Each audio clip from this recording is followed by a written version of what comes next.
For any traveler arriving in the Philippines, stepping out of the air-conditioned terminal of Manila's International Airport is a sensory overload. The wall of tropical heat, the shouting of drivers, and the sea of blinking headlights can be overwhelming. Most people find their ride, navigate the city traffic, and reach their destination safely. But the old airport handlers will tell you about a select few who walked out of those sliding glass doors, closed a taxi door behind them, and vanished completely from the face of the earth.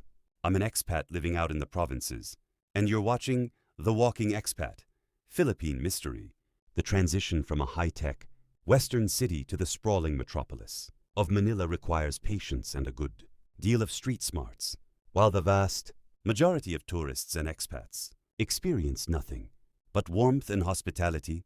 The sheer size of the capital means that if you make one wrong turn or get into the wrong vehicle at dusk, you can slip through the cracks of society entirely. This is the story of an expat named Marcus, a retired engineer who booked a one-way ticket to the Philippines with plans to scout out a piece of land in the south. He landed on a rainy Tuesday evening, sent a quick text message to his family from the baggage claim, and walked out into the terminal traffic, never to be heard from again. It was just past 8 in the evening when Marcus cleared customs.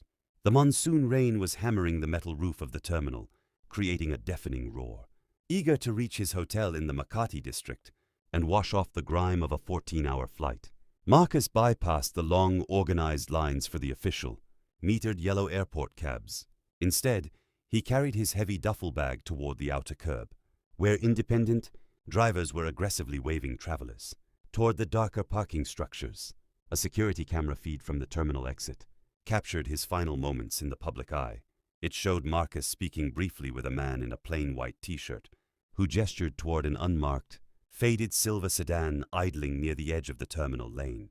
Marcus nodded, tossed his luggage into the trunk, and slid into the back seat. The sedan pulled out into the congested Manila traffic, its taillights bleeding into the rainy night. 3 days passed without a word.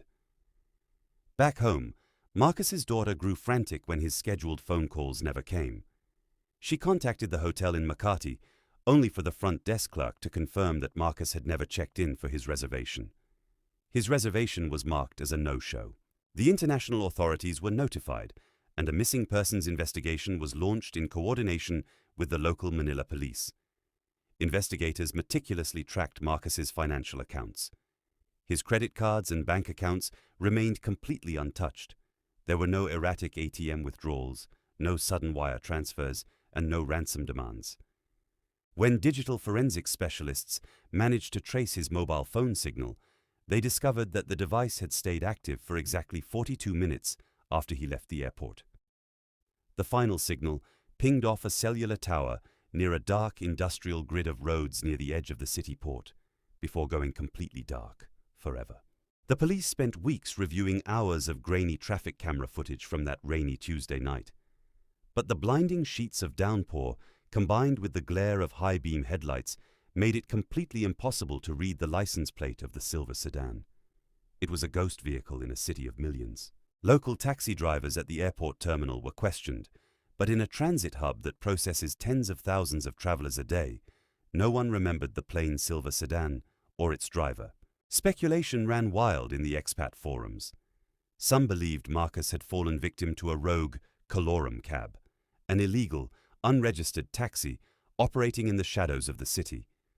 Others whispered about more organized syndicate operations that target solo travelers carrying high-value electronics and cash. But without a single piece of physical evidence, a body or a vehicle match, the police investigation hit a concrete wall.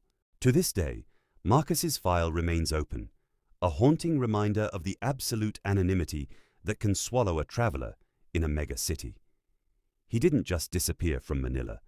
He evaporated from the grid entirely, leaving behind a family with a lifetime of unanswered questions. Expat life in the provinces offers an incredible, peaceful sanctuary, but navigating the entry gates of the capital requires a healthy dose of caution and respect for the rules of transit. I still take my daily walks down the quiet provincial paths, watching the local tricycles zip past the coconut groves. Out here, everyone knows the driver, and everyone knows the passenger.